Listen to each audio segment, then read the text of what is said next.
yellow finches are having some kind of little battle over here over territory or something.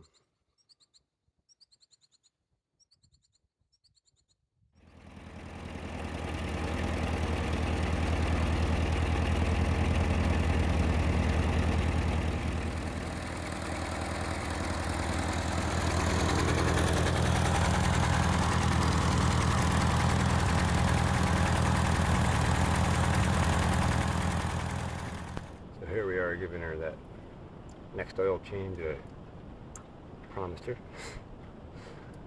Just so I would catch the oil and thermal while it's hot. And we'll throw a thermal line on here.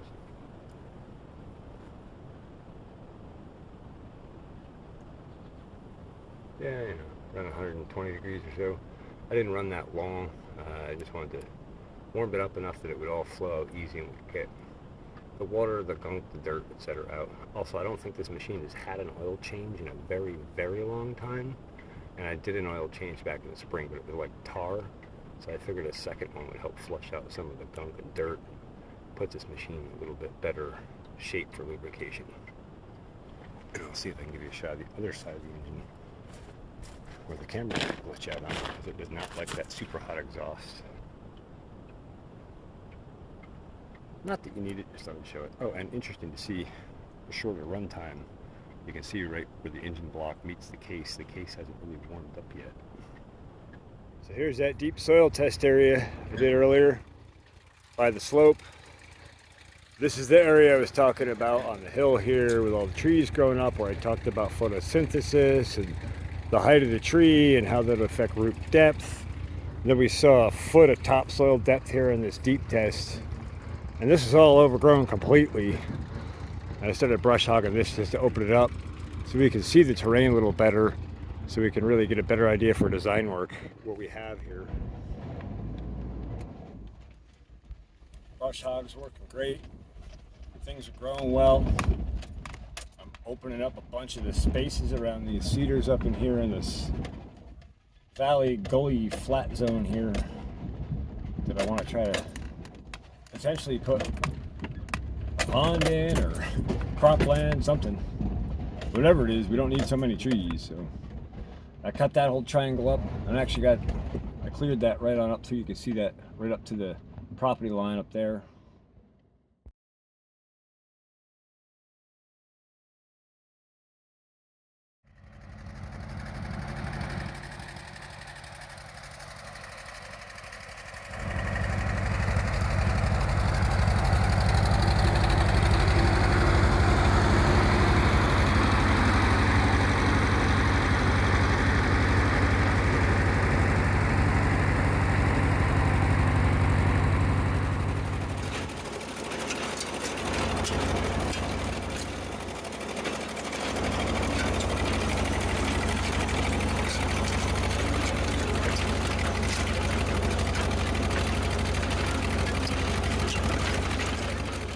Well, all in all, it's been a pretty productive weekend and day. Weekend. That's cutting nice. That's getting this down to a much more refined and workable soil base. We definitely need to do some more work with the disc here, more cut work. But man, that's massively different than it was before. We still have some of the holes here, but as we cut deeper with the disc, those will start to fill in. More of the rocks will pop out. We'll get them out. I got a couple more trees that are still rooted. I have to scoop out with a Massey. And then one monster rock here. It's gonna have to come out. But overall, hey, that's not bad. Guess we'll just give you a shot of that quick.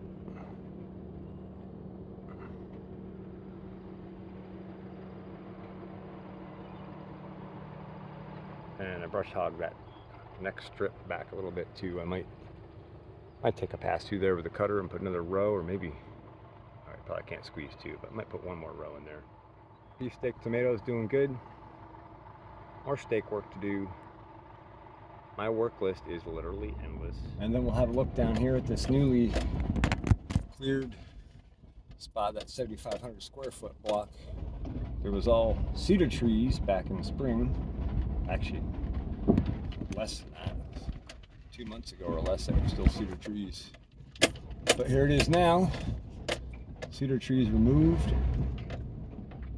First pass at disking. I'm breaking it up into plantable soil. We're not too far from plantable soil. We got some fence post work to do and stuff, but really coming together nice, and man, that feels good. There you go. Well, we can already see the effects of that iron, at least I can see the effects of that iron. If you're not familiar with those effects, leaf size is starting to go up a little bit, and more importantly, that really deep dark green color that comes with it. And then the vigor and vitality we're seeing here is, it's the combination of all of the foliar feeds, the rejuvenate, the C-stem, the iron, the inoculants, all those pieces. But the iron really does amplify the health of the plants, and so does the C-stem. And that's a really nice thing to have. And that C-stem will be really critical as Colorado potato bug pressures build later in the season. They tend to get worse as we go on into July and August.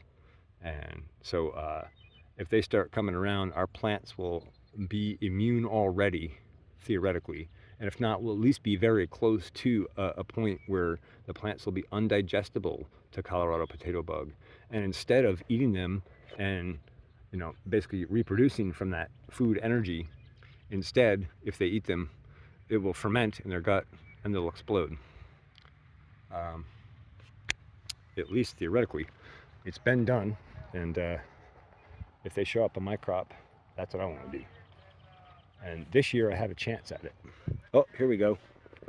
That is the beginning of Colorado potato bug trying to come on. So I might come back and do another foliar feed and just boost the immunity of these plants up a little bit more. Although I think we have possible thunderstorms tomorrow and Wednesday, and I might wait until we get the rain shot and then back it up with a strong foliar feed. When I know it won't be too much nutrient in very dry weather that could actually cause a detriment to the plants. All right. Well, anyway, now that I've spotted Colorado potato bug in here, and that are the little babies chewing and doing their thing, we'll address this a whole lot more this season. We're going to try and beat them without pesticides or chemicals, because I am uncompromising on the use of pesticides and chemicals in my crops. I will not put poison on food and feed it to myself or anyone else. I simply will not do it. I will lose a crop, and I have lost crops instead of that. I consider that a much better cost, no matter what the cost financially or stress-wise for me is. I'm not going to poison someone, period. I think that's a pretty good base standard. Hope other people will join the club.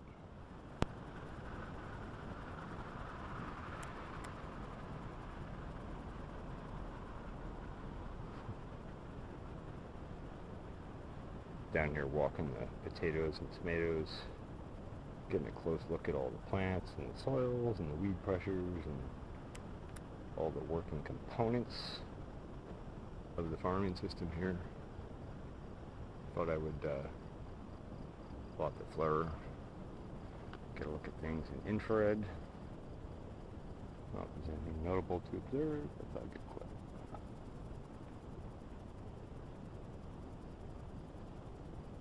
Definitely can see the shadows in the trench there of cooler soil, and how the formed up rows are definitely a little warmer on average. And I can't do it with a regular headlight on because the bugs are just horrid to me. So I've been sitting here with a red headlight on looking at this potato plant and how big it is. This thing is just off the hook. These are all just blowing up in here. Very, very impressive growth year this year with potatoes. I think I finally got this right. That feels really good. But anyway, I was looking at the stem size here on some of these. How well you can see that on the flurry? Yeah, I guess you can. Yeah, I'll warm the stem up for you, then you'll see it. So very large. These are just one branch of, multiple, many branches off of a plant here. But these branches are huge. Like, you trace them back, they're a solid ½ inch. In another week, I think they'll easily be 3/4 of an inch in diameter. And if you consider that that is the pipeline which transmits energy and nutrients between soil and leaf structure, or photosynthetic capture panels, you might even say.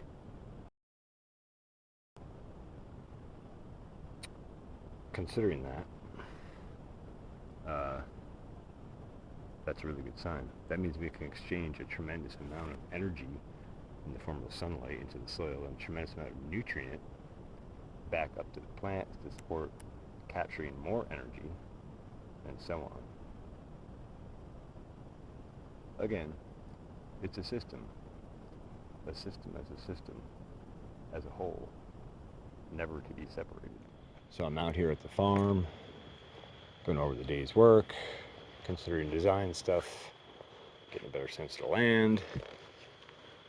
And I'm seeing everywhere here where I went through the disc earlier and where the dew is settled.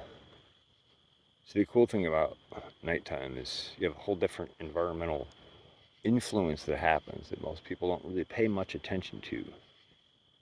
But it's equally as important, just as it is nearly equal to the daytime. So what we're seeing here is soil that's still moist enough and cool enough so that when the dew settles, it immediately shows that that soil is moist. And so you're kind of seeing a glimpse into how soil moisture really works on a microscopic scale, where you can have soil that looks very dry, like that, and yet on a microscopic scale, on a microbial scale, there can be a good deal of moisture in there, keeping microbial communities alive, even though it might not seem like it. And so here, where I've come through the disc and that soil is still moist in there, despite some very dry conditions, a lot of heat, a lot of sun. We're in the 90s every day the last couple weeks, very sunny. We've had a couple rainstorms. We haven't had a good rain in a week or so, I would say. And this soil is, a well-draining, fairly dry, clay-type soil. Most people would look at this and think this is horrible soil. But the reality is, there's good microbial activity here, and there's good aggregate here, and there's actually pretty good soil here just to start from. But we see evidence of that in this moisture that's here. And we see how much places like this, where the plants were, we see how they hold that moisture. And yet, in other spots where there wasn't plants for a while, what do we see? It's powdery and dusty and dry. And this just proves once again how this is a system, as a whole. And you can never separate the plants from the soil and the soil from the plants. It's part of a system.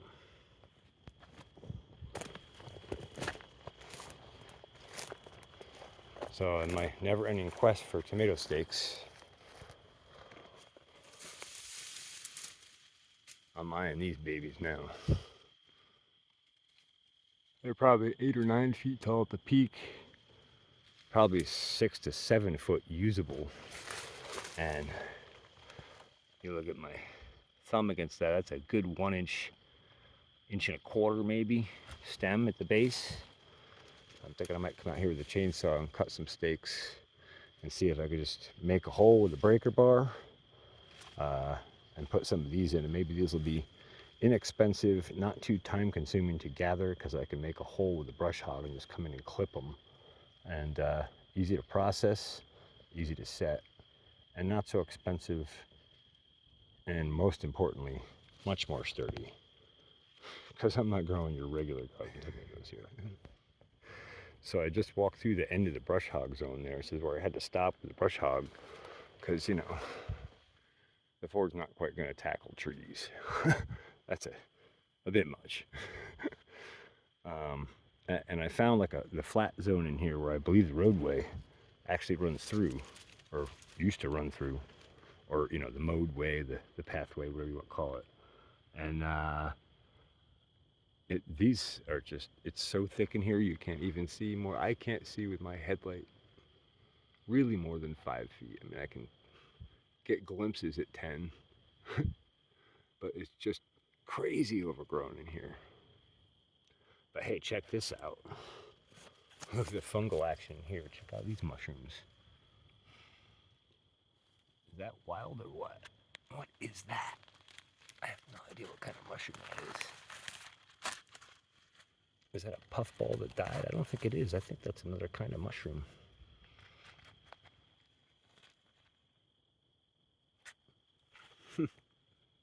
There's another one over there. So I'm guessing they're all through here. Or my first passes with the bed former before I made the adjustment, I got a couple tomatoes too. Some of them with root exposure and heat and sun. I didn't notice these for a little bit longer. And then this one was a little bit bigger plant, had a little more root ball, and actually did survive, but you can see it's very stunted. Walking along around the potatoes here, and looking at this hedgerow, studying it, you know, figuring out how to manage it. Got to do some clearing back. Thinking about planting some elderberries in the edge here, and you know, make that the new privacy barrier, but a fruiting privacy barrier. But looking at what's native here, there's quite a few grapevines, and they're loaded with clusters of grapes. So I think I'm going to take a couple of these, and if I have a little extra foliar feed, hit them with a couple shots and see if we can't get some super nice grapes out of them. And if we can, then we already have a vineyard established, kind of. And we'll see if we can maximize and take advantage of it. You know, I don't know if this will work out, if this variety would be great or not, but it's worth trying.